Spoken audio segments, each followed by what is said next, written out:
La conférence d'aujourd'hui porte sur l'écriture de la thèse, erreurs et conseils pratiques. Donc on va structurer tout simplement le propos en deux parties. Je vous parlerai d'abord des erreurs à éviter sous la forme d'une série de conseils, et ensuite je vous parlerai de conseils purement pratiques qui seront des conseils d'organisation matérielle de la recherche, c'est-à-dire finalement comment on fait pour traiter la masse documentaire, c'est quand même quelque chose de très important. Alors avant d'aborder ces deux parties, je voudrais quand même donner une précision quand même qui est très importante sur le but de la thèse.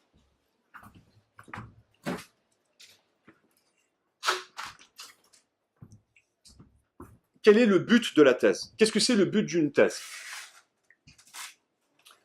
Et je pense que le but de la thèse, il est à peu près le même, quelles que soient les disciplines. Mais quel est le but d'une thèse? Le but d'une thèse, c'est de trouver un problème. Ce n'est pas de trouver une réponse, c'est de trouver un problème. Parce que si vous trouvez le problème, vous trouverez la réponse. C'est facile d'imaginer des réponses à un problème, mais c'est difficile de savoir à quelles questions répondent, enfin, à quelles questions correspondent les réponses qu'on peut lire. Donc, la réponse est non, mais quelle est la question? Donc, le problème, c'est le problème. Donc, le but de votre thèse, c'est de trouver un problème. Pourquoi? Parce que seul un problème ouvre une discussion. On discute d'un problème, et un problème signifie que vous avez au moins le choix entre deux possibilités. Au moins entre deux possibilités. Vous pouvez avoir le choix entre 3 possibilités, 4 possibilités, 5 possibilités. Mais un problème suppose que vous avez au moins un choix fondamental à faire. Et ce qu'on appelle dans la thèse la problématique, ce n'est que la succession des problèmes que vous allez examiner pour résoudre votre problème principal. Alors, les problèmes, on s'en pose dans la vie de tous les jours. C'est sûr que si je dois choisir, si je dois partir pour les vacances à la mer ou à la montagne, c'est un problème, mais je vais le résoudre normalement assez facilement. Sachant que la thèse, elle porte sur des problèmes qui sont intellectuellement construits, intellectuellement élaborés, et que donc du coup, pour trancher le problème, je vais devoir examiner des sous-problèmes. C'est ce qu'on appelle la problématique. Donc seul le problème ouvre une discussion et une argumentation, ce qui veut dire, et c'est très important, que la thèse n'est pas une synthèse. La thèse n'est pas une synthèse. La thèse suppose la synthèse, mais elle n'est pas une synthèse. C'est-à-dire qu'une thèse ne peut jamais se résumer à être une synthèse. Qu'est-ce que c'est une synthèse? Une synthèse, c'est lorsque vous regroupez des éléments divers et que vous les agrégez selon une unité qui n'existait pas en eux a priori.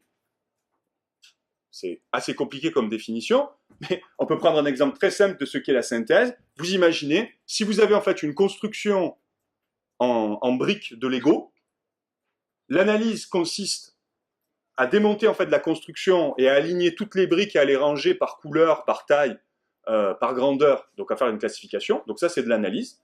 Et la synthèse consiste à prendre les briques et à construire un objet qui est différent de celui que vous avez déconstruit. Donc une synthèse consiste à prendre un document ici, un document là, donc plusieurs données, et à les agréger dans l'unité de votre sujet. Donc si votre thèse se limite à être une synthèse, ce n'est pas une thèse, c'est qu'une synthèse. Donc la thèse suppose la synthèse, c'est-à-dire que pour faire votre démonstration, pour avoir votre but, vous devez faire une synthèse, mais la synthèse, elle est au service de la démonstration et n'est pas le but en soi. D'accord? Donc la synthèse, c'est le moyen, mais pas le but. Le but, c'est le problème. Et pour résoudre le problème, on fait œuvre de synthèse. J'espère que c'est suffisamment clair, mais il ne faut pas confondre le but et le moyen. Donc, c'est la même chose pour l'écriture, dont je vais vous parler, là, tout de suite. L'écriture est au service de la thèse, donc elle est au service du but et non l'inverse, bien entendu. Donc, toute votre écriture, votre façon d'écrire la thèse est au service du but de la thèse, qui est la mise en valeur du problème qui est propre à votre sujet et à votre champ disciplinaire. Donc, comme je vous l'avais annoncé, je vais diviser l'intervention en deux séries de conseils. Les erreurs à éviter, qui sont en réalité des choses à faire aussi, hein, parce que ce qu'il faut éviter dialectiquement nous permet de savoir ce qu'il faut faire, et des conseils pratiques sur l'organisation matérielle de la recherche.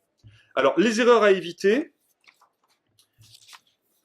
j'en ai trouvé 5, donc je vais vous donner 5 conseils que vous pourrez ensuite méditer chez vous. Donc, ils ne sont pas classés par ordre d'importance, je les ai classés de manière totalement intuitive, spontanée. Donc, il n'y a pas d'ordre caché ou mystérieux. Le premier conseil n'est pas plus important que le 5e et vice-versa. C'est 5 conseils à suivre intégralement. Donc, le premier conseil, c'est le style de l'écriture, que je pourrais résumer en une seule phrase. Il faut être intelligible avant d'être intelligent.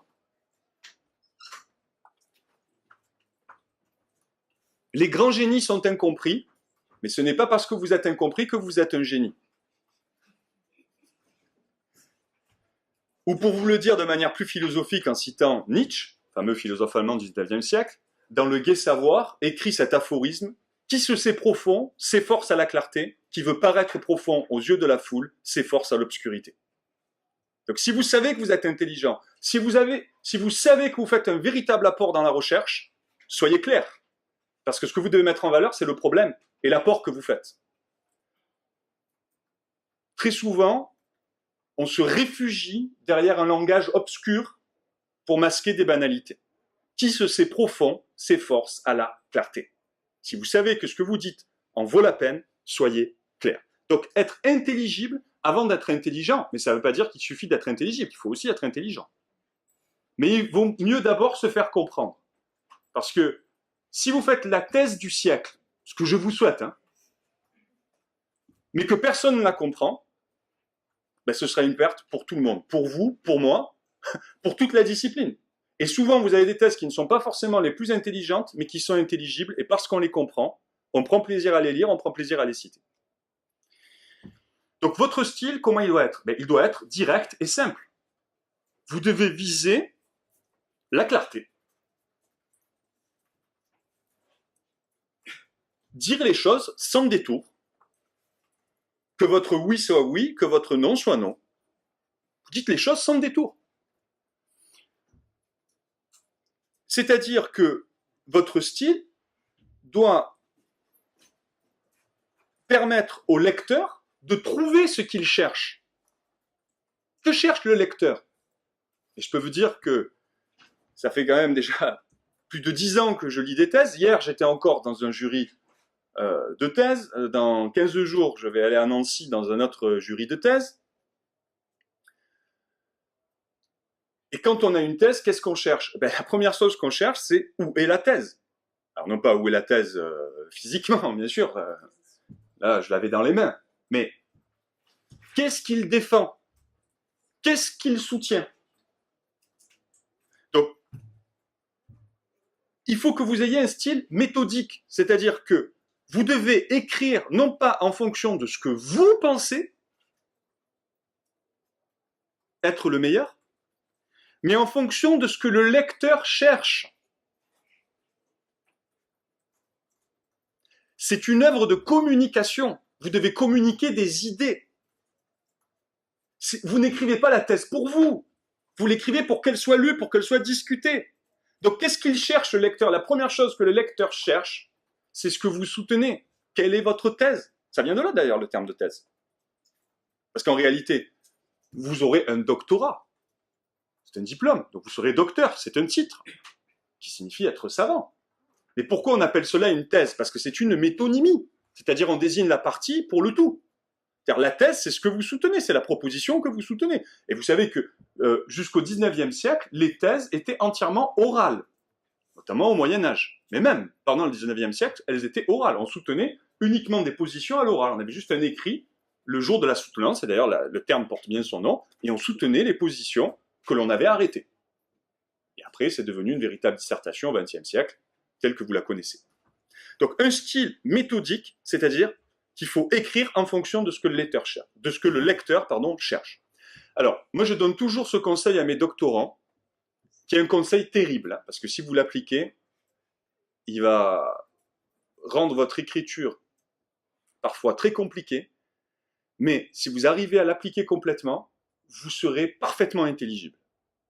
Moi, j'oblige tous mes doctorants à commencer chacun de leurs chapitres toujours par la même phrase. C'est étonnant.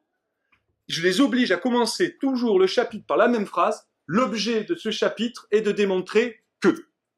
Et ensuite, vous complétez. Mais si vous n'arrivez plus à compléter ce qu'il y a après le que, c'est qu'il y a un problème. C'est que vous ne savez pas où vous en êtes. Donc si cette première phrase, vous ne pouvez pas l'écrire, vous ne pourrez pas écrire le chapitre. C'est comme si, désolé pour la métaphore, vous arrivez à l'aéroport, mais vous ne connaissez pas la destination. Alors c'est sûr, vous pouvez monter en fait dans le premier avion que vous trouvez. Ça s'appelle Lost in Translation. Voilà. Et on en a fait un film. Donc l'objet de ce chapitre est de démontrer que si vous réussissez à passer cette première étape, il y a une deuxième phrase que j'impose à tous mes doctorants et que je vous conseillerais d'essayer de compléter. La deuxième phrase, c'est l'enjeu de cette démonstration est. Donc, qu'est-ce que je soutiens? Pourquoi je le soutiens? Pourquoi c'est intéressant?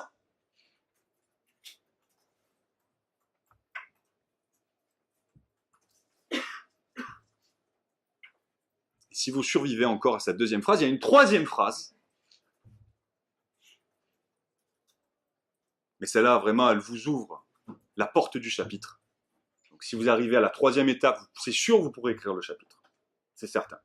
La troisième phrase, c'est le problème qui se pose est. Donc, qu'est-ce que je soutiens? Pourquoi je le soutiens? Et quel est le problème? Quel est le problème qu'on va examiner?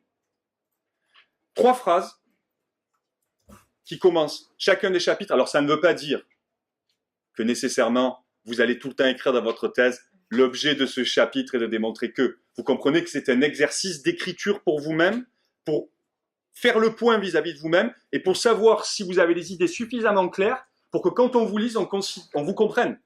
Donc, est-ce que vous allez être intelligible? Donc, faites cet exercice. Si vous n'arrivez pas à faire cet exercice, je doute très très fort que vous puissiez écrire le chapitre. Et vous pouvez le faire pour la thèse en entier. Vous savez, il y a un test terrible. Pour moi, c'est l'un des meilleurs tests, mais c'est le test, c'est comme passer en fait dans le feu. Hein. Et donc, quand on passe dans le feu, des fois, en fait, ça brûle tout, il reste plus rien, on ressort tout nu. Bon, mais il faut le faire. Mais vous avez un test terrible.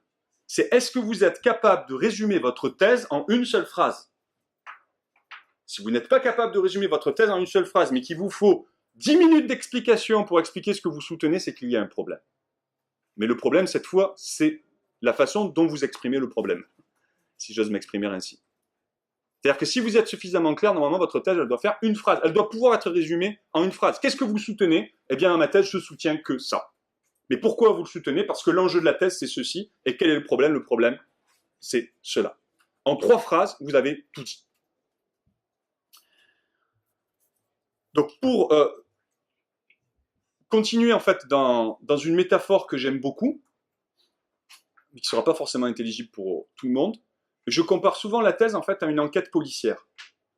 Mais tout dépend en fait du modèle de détective que vous avez. Parce que vous savez que vous avez Sherlock Holmes, voilà. Vous avez Hercule Poirot, mais Hercule Poirot fonctionne comme Sherlock Holmes. Mais vous avez aussi Columbo. Donc la différence fondamentale entre Sherlock Holmes et Columbo, c'est que Sherlock Holmes cherche le coupable, mais vous ne savez pas qui est le coupable. On sait qu'il va le découvrir normalement à la fin, ou Hercule Poirot aussi va le découvrir, mais on ne sait pas qui est le coupable. Tandis que dans Columbo, c'est l'inverse. D'entrée, vous savez qui est le coupable, et en fait, vous allez regarder la démarche de Columbo pour le plaisir de son raisonnement, c'est-à-dire comment il fait pour trouver le coupable. Donc, est-ce que vous devez être Sherlock Holmes ou Columbo? En réalité, les deux. Vous devez être Sherlock Holmes dans la recherche et Columbo dans l'écriture.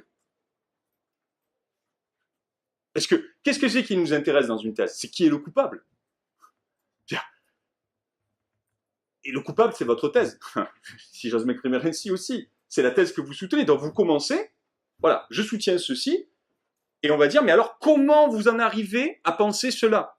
Pourquoi vous pensez que c'est un tel qui est le coupable? Mais ce qui nous intéresse, c'est de savoir comment vous y arrivez. Donc, on va lire l'argumentation que vous avez pour déterminer en fait le coupable. Donc, quelles sont les questions qu'on se pose lorsqu'on lit une thèse? Alors, cette fois, je vous donne le point de vue du rapporteur. Les questions qu'on se pose, c'est que soutient le candidat? Comment est-ce qu'il se positionne dans le champ de la recherche académique? Et quel est son apport?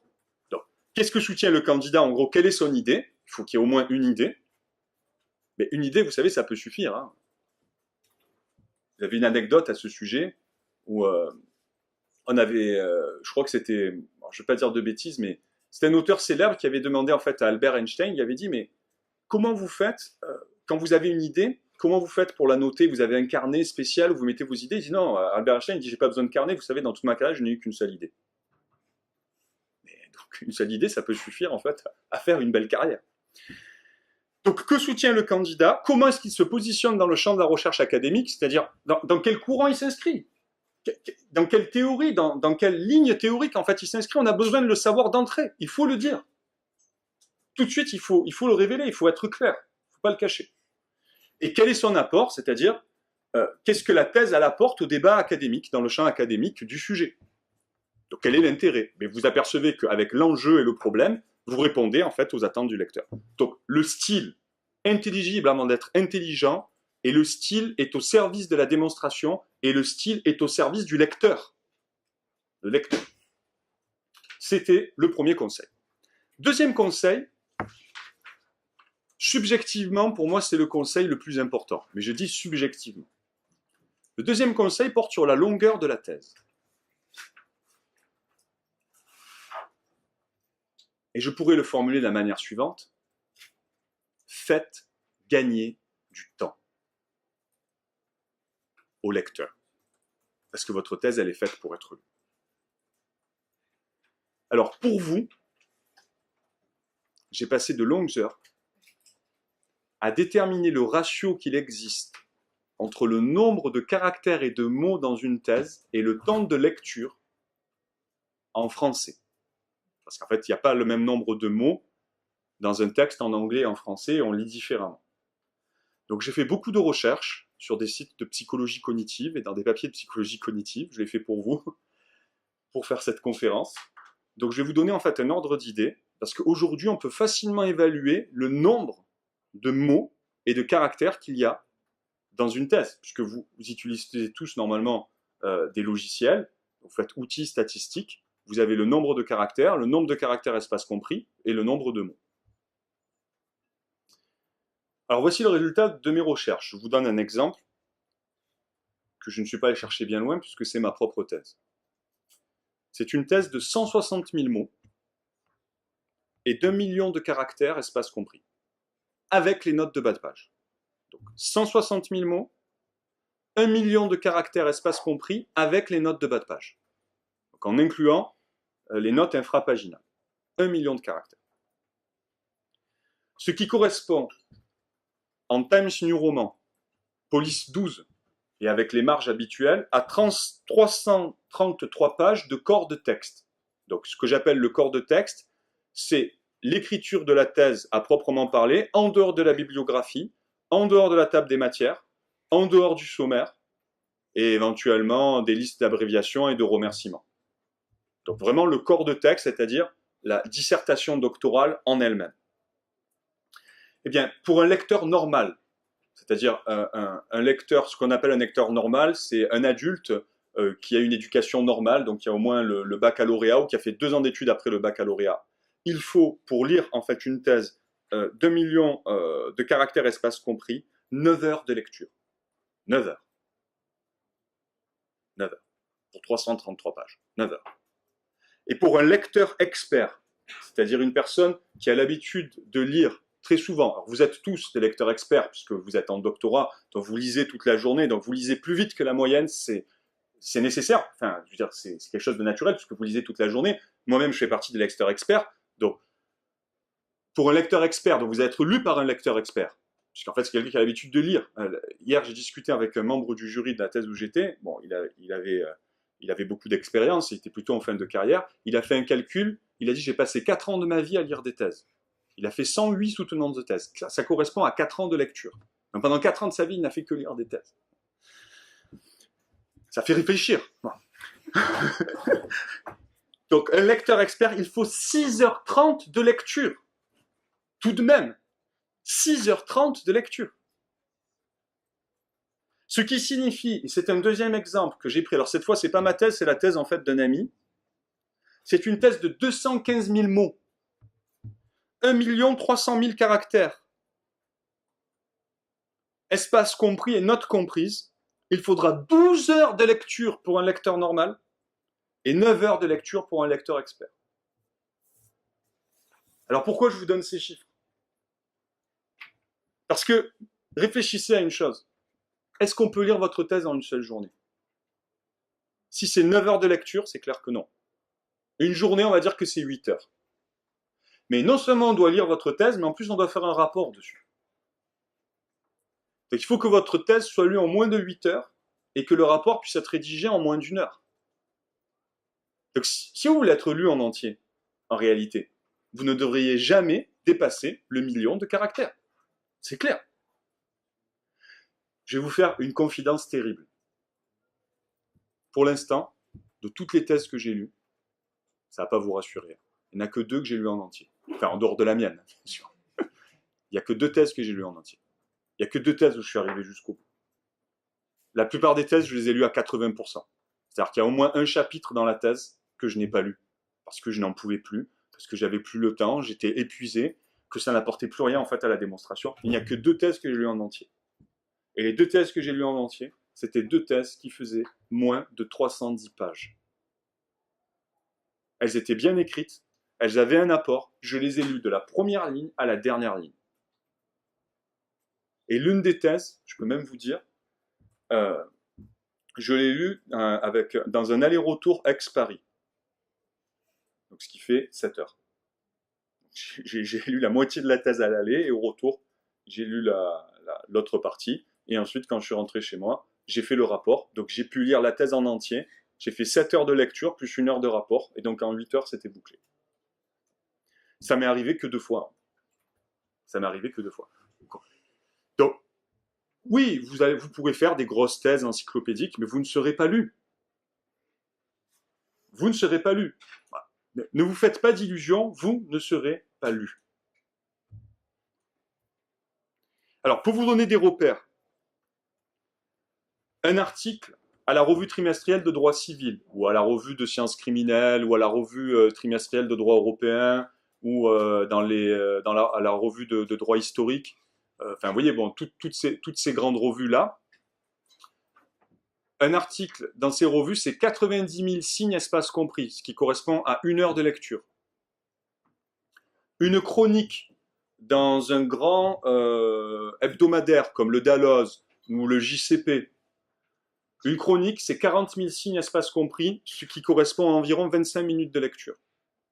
Un commentaire d'arrêt, c'est 15 000 signes, ce qui correspond à 10 minutes de lecture. Une information rapide, donc une synthèse d'arrêt, correspond à 2500 signes, soit à peu près 3 minutes de lecture. Et j'ai fait des recherches sur, vous savez, les que sais-je. Bien sûr, vous connaissez tous cette fameuse collection des presses universitaires de France que sont les que sais-je. Eh bien, j'ai fait des recherches sur les que sais-je.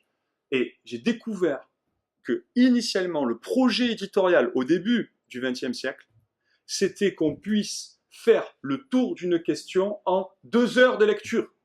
Donc, ils ont pensé le format du que sais-je sur la base du temps de lecture. Et un que sais-je, donc je peux vous le dire, de toute façon vous l'avez compris, ça fait 180 000 signes, espace compris. Donc c'est l'équivalent de 2 articles, 2 gros articles en fait, dans des revues en fait majeures. Donc le deuxième conseil, c'était la longueur, faites gagner du temps. Troisième conseil, la formulation.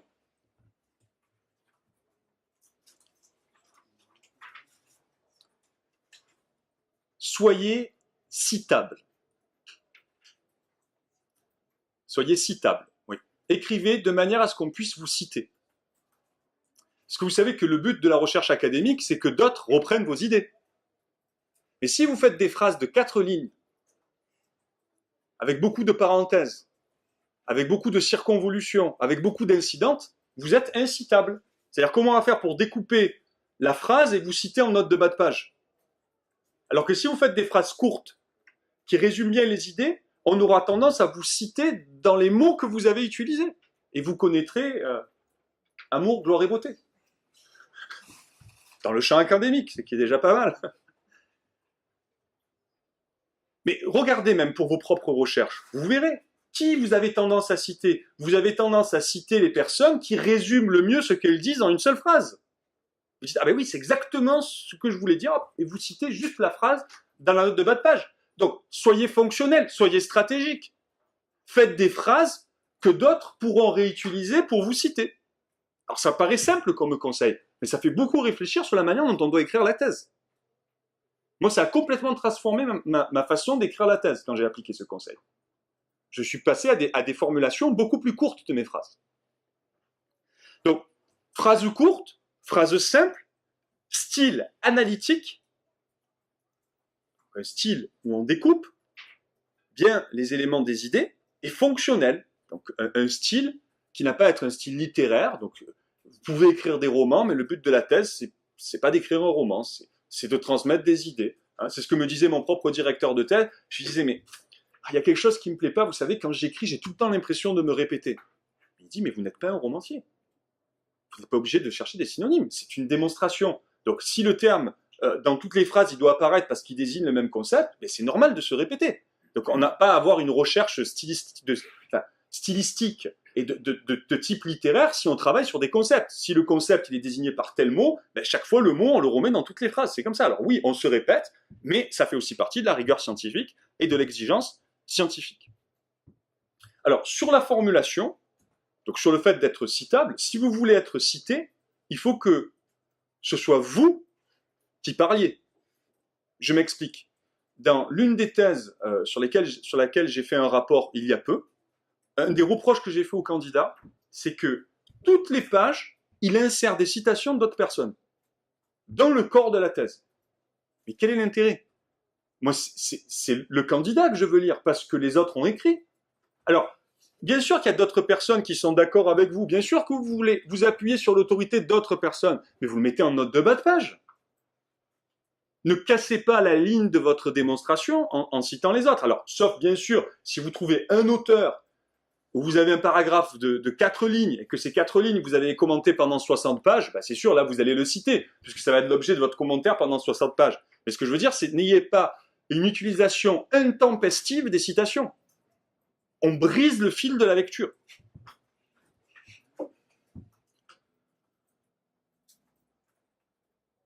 Donc, allez droit au but. Vous identifiez votre proposition et les explications, elles viennent après. Donc, droit au but. Donc, tout ce que les autres ont écrit, vous le mettez en note de bas de page. Les notes de bas de page, ça sert précisément à cela. Et peut-être que vous vous demandez d'ailleurs comment est-ce qu'on peut écrire en fait une thèse de seulement 300 pages. Vous savez, moi j'ai plein de techniques que je propose à mes doctorants. Vous voyez que je les fais beaucoup souffrir. Mais sur le moment, ils souffrent, mais après, ils me remercient. Mais vous avez une technique simple, moi que je leur dis pour les thèses de droit positif, je dis, si c'est écrit dans un manuel, vous ne l'écrivez pas dans la thèse. Et je peux vous dire que déjà, si vous appliquez ce conseil-là, votre thèse, elle va maigrir. Et bien maigrir. Si c'est écrit dans un manuel, vous ne l'écrivez pas dans votre thèse. Vous dites, vous mettez l'idée, vous mettez une note de bas de page et vous renvoyez au manuel. Et c'est tout. Ça veut dire que c'est admis comme une vérité dans le champ ou enfin, le manuel ou le traité. Donc, troisième conseil, la formulation. Quatrième conseil, le plan. Alors, bien sûr, il faut faire un plan, c'est pas ça le conseil. Mais c'est que le plan doit offrir de vrais repères. Et souvent, ce n'est pas le cas. Le plan doit offrir de vrais repères. À quoi sert un plan? À s'orienter dans la pensée. On peut filer la métaphore avec la carte et le territoire. Le plan, c'est une cartographie de la pensée. C'est la carte qui permet de s'orienter dans le territoire de vos idées. Qu'est-ce que cela signifie? Cela signifie que votre plan ne doit pas être un plan d'idées. Le plan ne consiste pas à classer des idées. Le plan ne consiste pas à classer des thèmes non plus. Ça, c'est une approche pédagogique de cours. On classe des thèmes pour les transmettre à l'étudiant. Le plan ne fonctionne pas non plus par matière. Vous n'allez pas, par exemple, si vous traitez du contrat, faire une partie sur la formation, une partie sur l'exécution. Ça, c'est ce qu'on fait justement dans les manuels aussi de manière pédagogique. Donc, pas d'idée, pas de matière,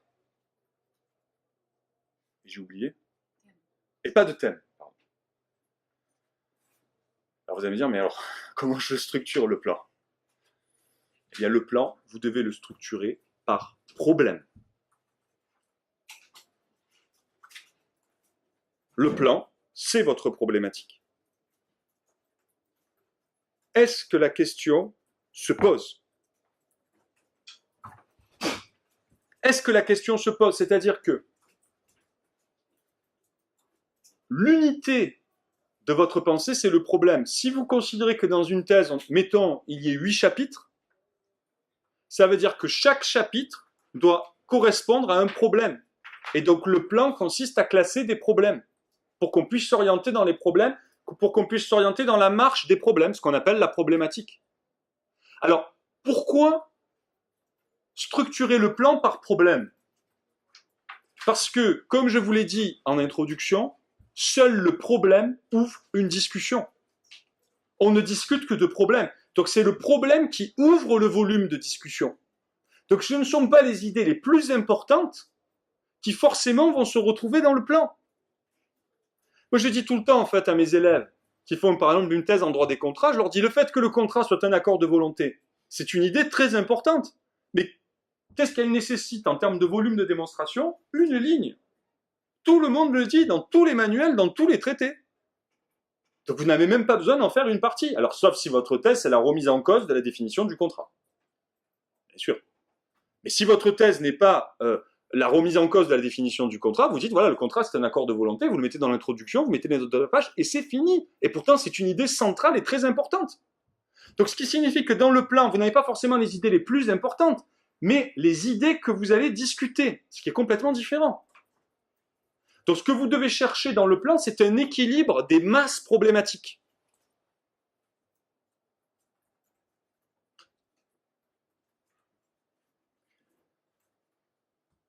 Donc l'idéal du plan, le but qu'il faudrait atteindre, donc si vous arrivez à faire ça, c'est que vous avez une totale maîtrise du plan, c'est qu'en lisant votre plan, je dois comprendre les problèmes dont vous traitez et les réponses que vous avez apportées. Si vous prenez le plan d'Aix-en-Provence, qu'est-ce que vous attendez du plan d'une ville? De comprendre où sont les axes principaux, comment vous déplacer, comment rejoindre en fait les points d'intérêt, si vous faites du tourisme. Donc ce que vous attendez en fait du plan, c'est qu'il vous dessine en fait les grandes directions, pas qui vous donne en fait le détail de tous les points. Alors combien doit-il y avoir de parties dans un plan? Au moins une, c'est le minimum. Mais blague à part, est-ce qu'il faut faire un plan en 2 parties? 2 sous-parties? 2 sous-sous-parties? Et ainsi de suite? Non. Absolument aucune nécessité. Puisque le plan, il est structuré par problème. Donc l'unité de votre pensée, c'est le problème. Donc vous avez 5, 6, 7, 8 problèmes, et ensuite vous essayez de les classer entre 2 et 3 parties, du mieux que vous pouvez. Mais il ne faut pas faire l'inverse, partir en fait de la forme vide et essayer de la remplir. Alors, vous avez des astuces que vous pouvez utiliser, c'est-à-dire que dans le plan, vous pouvez à la fois indiquer la matière et la position. Donc, par exemple, là, j'ai créé en fait un plan tout à fait artificiel à partir d'une distinction tout à fait classique. Imaginez en fait que vous fassiez une thèse sur la compensation pour connexité, donc un sujet très technique du droit des obligations. Vous pourriez faire première partie, la nature juridique de la compensation pour connexité, deuxième partie, le régime juridique de la compensation pour connexité. Bon. Ce serait un plan tout à fait classique, mais ça c'est un plan en fait matériel. Ça n'explique pas ce que vous défendez. On n'a pas en fait l'idée du problème que vous allez aborder. Donc simplement, vous le complétez. Vous mettez par exemple la nature juridique de la compensation pour connexité, 2 points, une garantie. Le régime juridique de la compensation pour connexité, 2 points, l'absence d'effet extinctif. Et donc là, on comprend que vous allez soutenir que la compensation pour connexité, c'est une garantie, et qu'elle ne produit pas un effet extinctif, donc très certainement un effet de garantie. Et donc, avec cette simple astuce de rajouter quelques termes ou de préciser avec une idée ou un adjectif, vous pouvez atteindre l'objectif de transmettre votre pensée simplement à travers le plan. 5e et dernier conseil ou erreur à éviter, les résumés. Il faut rassurer le lecteur. Il faut rassurer le lecteur. Donc, le 4e de couverture de votre thèse, c'est très important. En général, c'est la première chose qu'on dit.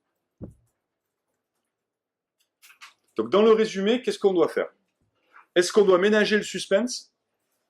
Ouvrez ma thèse et vous aurez une nouvelle révélation en droit des obligations. Moi, c'est ce que j'ai fait dans mon propre résumé de thèse. Très mauvaise stratégie. Pourquoi? Ah ben, tout simplement parce que quand il y a trop de mystères, on n'a pas finalement envie d'entrer. Imaginez que vous fassiez en fait votre shopping pour Noël et vous arriviez en fait devant la boutique à la vitrine noire, toute noire. Vous voyez rien. Alors c'est sûr, le mystère, ça peut être excitant. Qu'est-ce qu'il y a dans la boutique? Que vais-je trouver? Etc. On peut se poser plein de questions, mais ça peut un peu angoisser finalement. Dans quoi je vais rentrer? Qu'est-ce que c'est ce magasin? Qu'est-ce qu'ils vendent? Pourquoi la vitrine elle est toute noire? Etc. Bon, qu'est-ce qu'ils cachent? Donc ça peut être plus angoissant finalement que stimulant. Donc qu'est-ce que ça veut dire? Ça veut dire que qu'est-ce que vous mettez dans une vitrine d'un magasin? Parce que vous avez de meilleur pour attirer le client. Ben là c'est la même chose. Donc le résumé, vous mettez tout le meilleur de votre thèse. Donc tant pis, vous brisez tout le suspense. Mais le but, déjà, c'est qu'on sache ce que vous pensez, et le but, c'est qu'on ait envie de vous lire. Donc vous imaginez, la personne, elle tape votre sujet de thèse sur le SUDOC, le système universitaire de documentation. Ou pas le SUDOC, sur le site, comment ça s'appelle ça, thèse.fr. Donc elle tape votre sujet sur thèse.fr. Il y a le résumé. Et là, elle lit le résumé, elle se dit « mais ça a l'air génial !» Et elle la commande, et elle la lit, par le prêt entre bibliothèques, si elle n'est pas publiée. Mais si elle lit le résumé et que vous faites une espèce de vitrine obscure, elle va se dire « bon, qu'est-ce que c'est? Est-ce que je vais dépenser du temps et de l'argent pour faire un prêt entre bibliothèques ?» Elle ne le fera pas, en réalité. Donc il faut tout dire dans le résumé. La métaphore que je prends toujours pour mes étudiants, elle vaut ce qu'elle vaut, je suis désolé, il y a beaucoup de métaphores peut-être qui sont boiteuses, mais elles permettent de bien comprendre en fait l'objectif. Je leur dis, vous devez faire un résumé et également votre introduction comme la bande-annonce d'un film. Donc vous devez mettre les meilleurs moments, annoncer tous les temps forts et présenter l'ensemble en fait du cadre et de la problématique. Donc ce que je vous dis pour le résumé, ça vaut aussi pour l'introduction, pour la conclusion et pour les têtes de chapitre. Donc tous les passages en fait où on résume ces idées. Donc l'introduction, ça résume toute la thèse. La conclusion, ça résume toutes les positions de thèse. Le 4e de couverture, ça résume à la fois l'introduction, la conclusion et toute la problématique de la thèse. Et les têtes de chapitre, donc les introductions de chapitres, résument bien entendu les chapitres.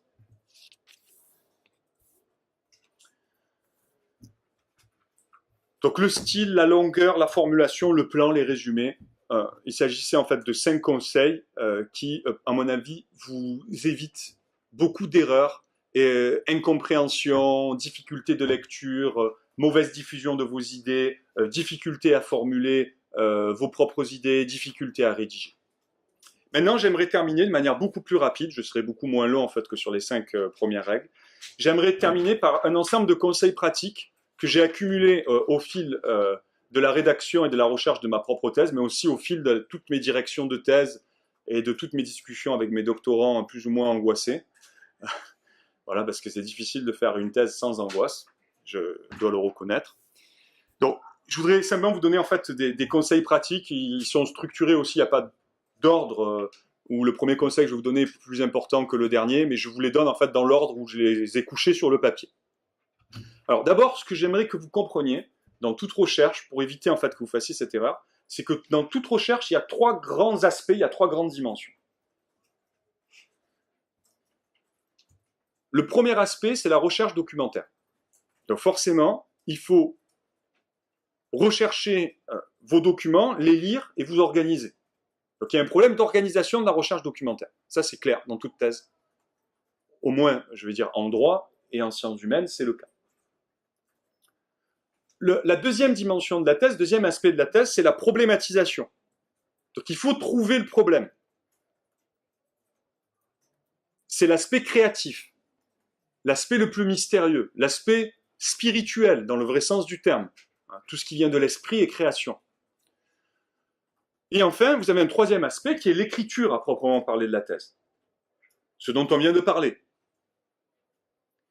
L'erreur que j'ai commise, parce que j'étais à votre place, et que beaucoup de doctorants commettent, c'est d'avoir une vision chronologique de ces dimensions.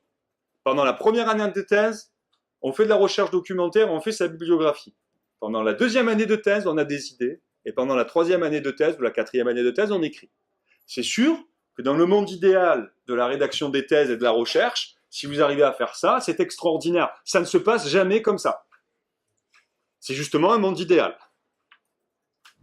Ça ne se passe jamais comme ça. Donc ce que vous devez comprendre dès aujourd'hui, c'est que ces trois dimensions, elles sont toujours simultanément présentes à tous les moments de la thèse. Seulement, certaines sont plus mises en avant que d'autres selon la chronologie de la thèse. C'est sûr que la première année, vous allez faire plus de recherches documentaires que la deuxième année ou la troisième année. Mais même quand vous allez rédiger, vous verrez, vous ferez de la recherche documentaire parce que il vous faudra récupérer tel papier qui permet d'appuyer telle idée que vous n'aviez pas pensé parce que c'était pas l'idée que vous aviez au début de la rédaction de la thèse. Donc vous allez aller le chercher, vous ferez encore de la recherche documentaire. La problématisation. Bien sûr que vous ne pouvez pas commencer par la problématisation. Et encore, je pense qu'il faut y penser dès le début. Mais la problématisation, même pendant que vous écrivez, vous allez retravailler vos problèmes. Et l'écriture de la thèse, vous allez dire, ah non, mais ça, c'est sûr, l'écriture de la thèse, vous ne pouvez pas nous dire qu'on commence par écrire la thèse, puisqu'on ne peut pas commencer par écrire la thèse. Eh bien, je vais vous dire, ben, vous devez commencer par écrire la thèse. Alors, pas la thèse en entier, mais il faut toujours que vous commenciez par écrire au moins votre plan de recherche, enfin, votre thèse sur une page, où vous en êtes aujourd'hui de votre sujet. Où vous en êtes. Qu'est-ce qu'aujourd'hui vous pensez de votre problème? Qu'est-ce qu'aujourd'hui vous pensez de votre thèse?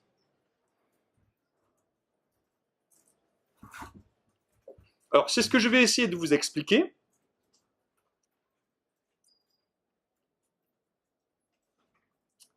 Sur le traitement des données. Alors, j'ai couché des idées sur le papier. Il se trouve que par un pur hasard, je ne sais pas si c'est un signe, il y en avait 10, donc ça fait 10 règles. Ça tombe bien, au moins c'est facile à retenir. Donc 10 règles importantes. 1, 2, 3, 4, 5, 7, 8, 9, 10. 10 règles importantes. Première règle, c'est ce que j'appelle la technique des 10 dossiers. Alors la technique des 10 dossiers, qu'est-ce que c'est? C'est que si vous êtes dans une méthode de thèse très classique en droit, vous faites un plan de parties, de sous-parties, vous avez le droit de le faire. Ça signifie que vous avez 2 parties, dans chaque partie il y a 2 titres, et dans chaque titre il y a 2 chapitres. Donc vous avez 8 chapitres en réalité.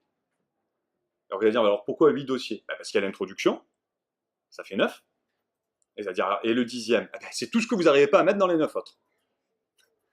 C'est le dossier résiduel. Et le fait de constituer ces 10 dossiers, vous mettez des numéros dessus. C'est ce que j'avais fait, je mettais des numéros, parce que si vous écrivez sur le dossier, vous allez tout le temps barrer le titre et vous allez mettre un titre. Donc je mettais des numéros. J'avais collé, moi, une fiche en carton sur ma bibliothèque avec les numéros et le crayon, et je mettais les intitulés des dossiers. Et chaque fois, je recomposais les dossiers. Et donc ça vous permet de voir que certains dossiers, ils sont immenses, d'autres, ils sont tout maigres, et ça vous permet de comprendre qu'il y a un problème. Pourquoi il y a des dossiers qui sont immenses et d'autres qui sont tout maigres? Soit le problème, il vient de vous, vous avez mal découpé, soit peut-être que le problème vient effectivement qu'il y a certaines questions qui ont été délaissées dans la recherche. Donc ça vous permet, la technique des 10 dossiers, déjà de vous préstructurer en 8 chapitres, plus l'introduction, d'avoir déjà en fait une vision par problème, et ça vous permet en fait de répartir les masses et de voir en fait quel est le volume de la discussion académique. Donc vraiment, ça je vous assure, que c'est une règle très utile de classer les documents par affinité avec la technique des 10 dossiers. Deuxième règle,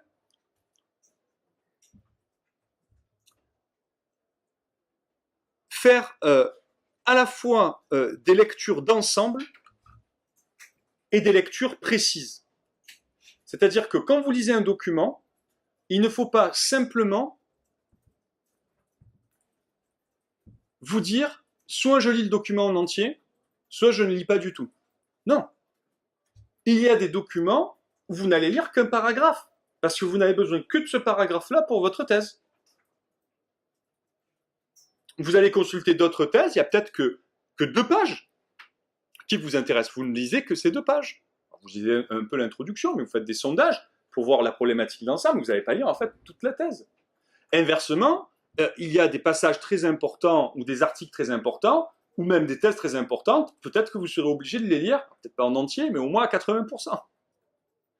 Donc, vous voyez, il faut que vous soyez stratégique et que vous preniez ce dont vous avez besoin. Alors, au début de la recherche, c'est difficile. Donc, au début de la recherche, il vaut mieux faire des lectures générales, des lectures d'ensemble.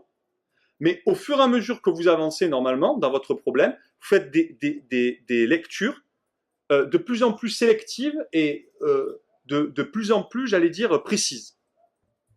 Troisième règle, alors celle-là, c'est une règle contre-intuitive, mais elle est très importante.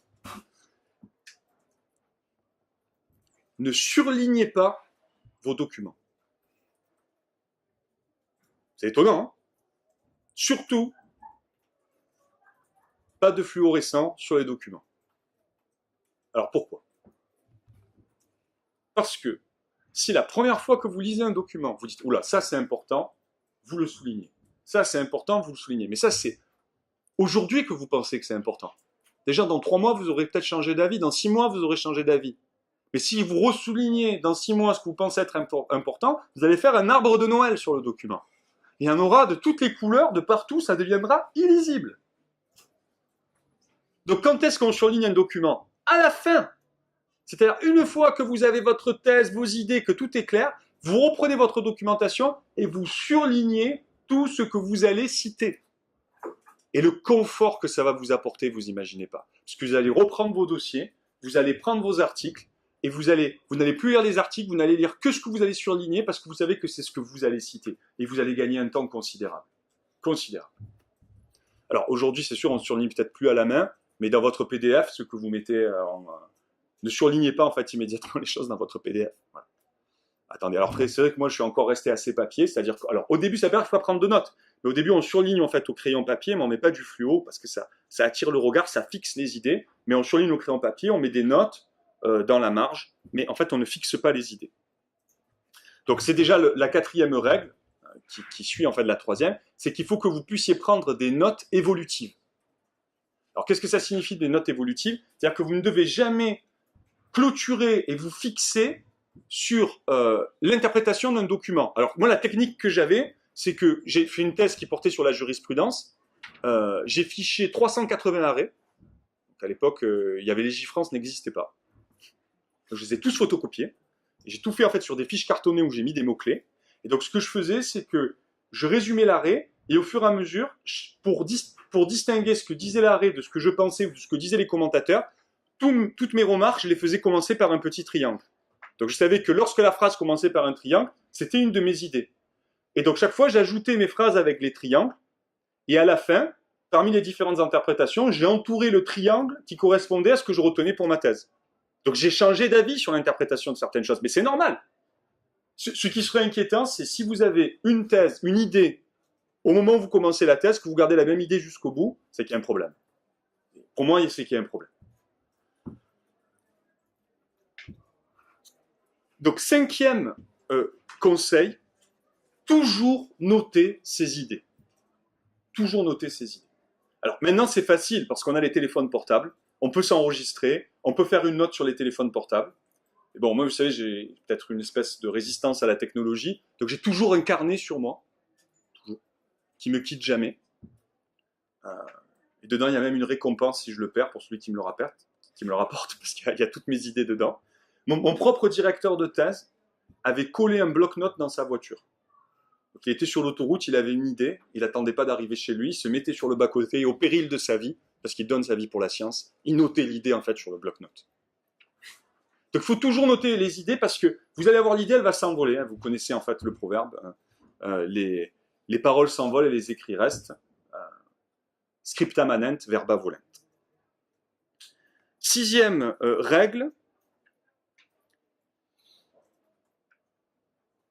je vous l'ai déjà donné en réalité, mais je vous la répète, c'est sur la technique des 10 dossiers. Vous devez questionner les dossiers qui sont trop vides ou trop pleins. Donc la technique des 10 dossiers vous permet de savoir pourquoi le dossier est trop rempli, pourquoi il est trop plein. Ça doit vous permettre d'être beaucoup plus dynamique dans les questions que vous vous posez. Et donc sans cesse, vous restructurez vos dossiers, ce qui vous permet de refaire une hiérarchie des problèmes. Septième règle, quand vous faites une recherche documentaire, il faut partir du présent pour aller vers le passé, non pas l'inverse. Parce que sinon, vous allez accumuler trop de données. Alors, sauf bien sûr pour ceux qui font une thèse en histoire. Parce qu'en histoire, par définition, on part du passé. Donc là, je m'adresse à tous ceux qui font une thèse en dehors de l'histoire du droit, bien sûr. Mais partez du présent et remontez progressivement dans le temps, parce que des fois, vous remontez ne serait-ce qu'à 50 ans, vous avez déjà beaucoup trop de données. Donc, il faut s'arrêter là. Sinon, vous risquez de faire la thèse en 10 ans. Et de toute façon, c'est même plus possible maintenant. Huitième règle, il faut que vous cotiez vos documents. Mettre une cote, c'est-à-dire mettre des étoiles. Exactement comme pour la gastronomie. Donc, vous avez des documents à 1, 2 ou 3 étoiles. Donc, les documents 3 étoiles, c'est des documents très importants. Vous ne pouvez pas faire l'impasse dessus quand vous allez rédiger votre thèse. Les documents 2 étoiles, c'est des documents qui sont importants. Et les documents 1 étoile, c'est des documents qui sont secondaires dans la démonstration. Vous pourrez les utiliser, mais ce n'est pas nécessaire. Donc pourquoi cette technique ? Cette technique, en fait, elle va vous permettre de prioriser les documents dans l'utilisation que vous en faites pour la rédaction. Et quand vous allez rédiger, vous allez d'abord vous concentrer sur les 3 étoiles, après sur les 2 étoiles et après sur les 1 étoile. Et vous verrez que ça va vous faire gagner un temps considérable. Et si vous n'avez pas le temps, eh bien c'est pas grave, les documents 1 étoile, vous les sortez de la démonstration. Ce sera pour une autre fois. 9e règle. Alors ça, je la trouve subjectivement très importante. Vraiment, je pense que s'il y en a une à retenir là parmi les 10, c'est celle-ci. Surtout pour ceux qui sont en première année de thèse. C'est qu'il faut réaliser un lexique. Ça me semble fondamental. Il faut que vous réalisiez un lexique. Donc un lexique, c'est une suite de mots qui correspond à vos sujets. C'est-à-dire, quels sont les mots-clés de votre sujet ? Parce que les mots-clés de votre sujet, c'est ce que vous allez taper dans les moteurs de recherche, c'est ce que vous allez taper dans les bases de données. Donc il faut faire attention aux synonymes. Alors c'est sûr, il y a des exemples, c'est facile à comprendre. Si vous faites une thèse sur le dommage, il faut aussi taper préjudice. Bon, ça c'est évident. Mais parfois, ça c'est l'exemple banal, mais des fois on est dans des situations où c'est beaucoup moins évident. Donc, comment on fait pour se construire un lexique ? Alors je ne fais pas de la publicité, mais vous avez un dictionnaire édité par Larousse, qui me semble extraordinaire, qui est quasiment méconnu. Parmi, je ne sais pas pourquoi, tous les collègues, les doctorants, quasiment personne ne le connaît. C'est ce qu'on appelle le thésaurus, ou le dictionnaire des analogies. Pas des synonymes.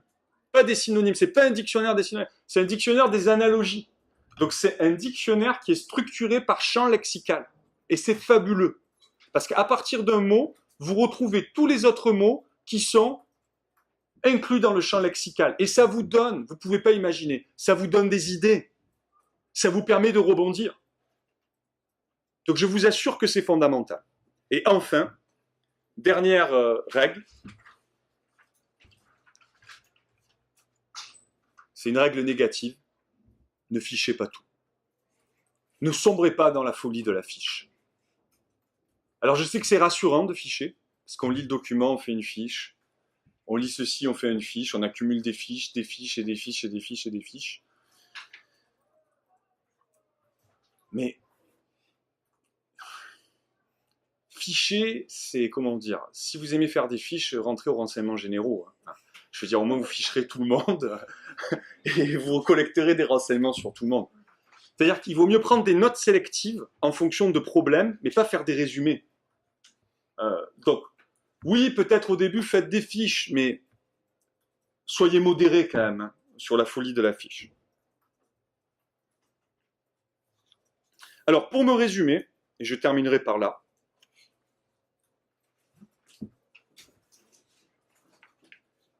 Qu'est-ce que je peux vous conseiller pour l'organisation générale, en dehors de ces 10 règles, pour que, en fait, la thèse, vous puissiez arriver jusqu'au bout, c'est quand même l'objectif, et que vous puissiez l'écrire de manière satisfaisante. Déjà, première chose que j'aimerais vous dire, n'hésitez pas à faire un rétro-planning. Donc un rétro-planning, c'est un planning en fait à l'envers, donc vous partez du jour de votre soutenance, du jour espéré de votre soutenance. Donc imaginons, alors là on est en 2018, on va dire que vous avez déjà commencé peut-être la thèse, etc. Allez, on va dire, on va être très optimiste, on va dire une soutenance en 2021. Donc vous allez soutenir le 5 décembre 2021. Donc si vous devez soutenir le 5 décembre 2021, cela signifie que 9 semaines avant, excusez-moi, 9 semaines avant, vous avez envoyé la thèse au rapporteur. Donc ça veut dire qu'elle est imprimée. Alors c'est vrai que les délais d'impression, ils sont compressés maintenant, mais vous voyez déjà, ça vous donne une idée, c'est 9 semaines avant. Et ainsi de suite, faites un rétro-planning, ça vous permet en fait de voir concrètement le temps qui vous reste pour chercher des documents, penser à des problèmes et écrire la thèse. C'est très très significatif. Est-ce qu'on peut écrire une thèse en 3 ans? C'est possible, je l'ai fait. Je l'ai fait. Avec une méthode militaire. Donc quelle est la méthode militaire que j'ai appliquée? J'ai dit, c'est simple, ma thèse elle est en 8 chapitres. Chaque chapitre sera écrit en 1 mois. Le 30 du mois, le chapitre sera fini. Chaque chapitre est composé de 2 sections. Donc c'est une section tous les 15 jours. Chaque section est composée de 2 paragraphes. Donc c'est un paragraphe par semaine. Chaque paragraphe est composé d'un grand A et d'un grand B. Donc c'est un grand A en 2 jours, un grand B en 2 jours. Ça fait en 4 jours. Et je me suis tenu à ce planning et j'ai écrit la thèse Je l'ai commencé en septembre et je l'ai fini en mai. Je l'ai écrite j'arrive même plus à calculer combien ça fait, mais à peu près en 9-10 mois. Avec toujours la même discipline. Lever à 7 heures du matin. Extinction de toute sonnerie, y compris en fait de la sonnerie de l'appartement, extinction du téléphone, enfin sauf de l'ordinateur à l'époque, mais il n'y avait pas internet, donc il n'y avait pas la tentation de naviguer, donc extinction de tout. Écriture directe jusqu'à 1h de l'après-midi, coupée du monde de 7h à 1h, donc jusqu'à 13h. Invariablement de 13h à 14h, pâte à la carbonara, parce que j'avais pas le temps de faire autre chose. Et de 14h à 17h, intégration des notes de bas de page, structuration, mise en forme, tout ce qui ne demande pas en fait un effort intellectuel. 17h, sortie de l'appartement, promenade, cinéma, bar, amis, massage, shiatsu, enfin tout ce que vous voulez, qui vous fait du bien, réintégration 21h, soupe légère, au dodo à 22h. Et la thèse est faite en 10 mois. Mais ça vaut le coup, parce qu'après, vous passez à autre chose dans votre vie. Donc, ce que je vous conseille, c'est régulièrement, faites le point sur ce que vous pensez. Moi, je vous dis toutes les 7 semaines, parce que 7, c'est un chiffre symbolique fort. Toutes les 7 semaines, vous reprenez votre page. Alors, où j'en suis sur le problème, où j'en suis sur les idées, où j'en suis sur l'enjeu, qu'est-ce que je pense aujourd'hui? Il est où le problème? Voilà. Donc, toutes ces 7 semaines, refaites le point, vous verrez, vous progresserez, ça va vous encourager. Ça va vous encourager de voir que vous progressez toutes les 7 semaines. Donc, ayez cette discipline. Et enfin, j'aimerais terminer par la grande question que me posent quasiment tous mes élèves. Monsieur, quand est-ce que je dois commencer à écrire? Est-ce que je suis prêt pour écrire? Voilà. Est-ce que vous pensez que je peux commencer à écrire? Alors, je vais vous donner un critère qui résout la question. Au moins, vous ne vous poserez plus la question, vous ne la poserez même plus à votre directeur. Est-ce que vous devez commencer à écrire lorsque vous avez le plan et tout le détail de la démonstration? Non, parce que si vous attendez d'avoir le plan et tout le détail de la démonstration, vous n'écrirez jamais. Parce que vous pourrez toujours perfectionner, vous pourrez toujours ajouter quelque chose. Donc, il faut commencer à écrire comme on fait un voyage. Le voyage, il commence par la destination. Sinon, c'est une errance. Donc, vous commencez à écrire lorsque vous savez ce que vous voulez dire. Donc, dès que vous avez un but, dès que vous avez un cap, vous pouvez commencer à écrire. Peut-être que vous n'avez pas tout le détail de l'argumentation. Peut-être que vous n'avez pas tout le détail de l'argumentation, mais vous allez construire le chemin en marchant. Donc, ayez confiance dans votre propre marche. Ayez confiance dans votre propre puissance de problématisation et dans votre propre puissance de résolution des problèmes au moment où ils apparaissent. Mais ce qu'il vous faut, c'est le cap. C'est le cap. Voilà. Donc, vous avez décidé d'aller à New York. Finalement, l'avion est annulé. Eh bien, ce n'est pas grave. Alors, vous n'irez pas peut-être forcément à la nage, ça va prendre du temps. Mais vous irez en bateau, vous allez prendre un autre moyen, vous allez prendre une escale, vous allez passer par un autre endroit. Donc, vous allez inventer de nouvelles stratégies, mais vous savez où vous voulez aller. Vous voulez aller à New York. Donc, le plus important, c'est qu'est-ce que je veux démontrer? Quelle est ma position? Quel est le but de la thèse? Qu'est-ce que je veux dire? Sachant que, n'oubliez pas que le but, avant tout, c'est de déterminer un problème. Donc, n'hésitez pas, pour la rédaction, le chemin peut se construire en marchant.